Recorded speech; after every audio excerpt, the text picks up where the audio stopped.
నీరజ గారు, లవ్లో చెప్పే అబద్ధాలు ఏంటి? I love you. లవ్లో చెప్పే అబద్ధాలు ఏంటి అంటే ఐ లవ్ యూ అంట. ద బిగ్గెస్ట్ అబద్ధం. ఓకే, లవ్కి నందిని గారు, లవ్కి గ్యారంటీ ఉందా? ఉంటే ఎంతకాలం? నన్ను ఎందుకు అడుగుతున్నారండి? ఇది ఏమైనా సంబంధం ఉందా నాకు ఈ క్వశ్చన్ చెప్పండి. ఏమండి, అందరికీ ప్రేమతో సంబంధం ఉంటుందండి. పుట్టిన ప్రతి మనిషికి ఉంటుంది. లేకపోతే మీ సినిమాల్లో మీరు ప్రేమ కథలు ఎలా తీస్తారండి? నేను ఎక్కడ తీసాను ప్రేమ? అలా మొదలైంది ప్రేమ కథ కాదా? కాదు, ప్రేమ లాంటిది కానీ కాదు, ప్రేమ కథ కాదు. బేబీలో లక్ష్మి గారికి కూడా ప్రేమ కథ ఉండింది. రియల్ లైఫ్లో లేనప్పుడే రాసుకుంటాం మనం. సరే చెప్పండి, లవ్కి గ్యారంటీ ఉంటుందా లేదా? లేదు. ఓకే, నీరజ గారు, ఒకడు లవ్లో ఉన్నాడా లేదా అని ఎలా తెలుస్తుంది? మీరు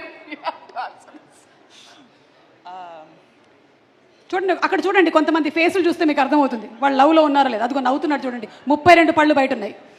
నాకెందుకో డౌట్గా ఉంది అతను లవ్లో లేడని. ఆ టైంకి మనకు కావాల్సిన నిజం మనం నమ్మేయడం అంతే. ఓకే, మనకు ఆ టైంకి అబ్బాయి నచ్చాడు, గ్యారంటీ అనుకుంటే గ్యారంటీ అనుకోవడమే అంతే. అంటే ఒకళ్ళు ప్రేమలో ఉన్నారా లేదా అని ప్రతిదీ నమ్ముతూ చాలా హ్యాపీగా. ఓకే, అన్నిటినీ నమ్మడమే. వాళ్ళు లవ్లో ఉన్నారు అని నమ్మడమే.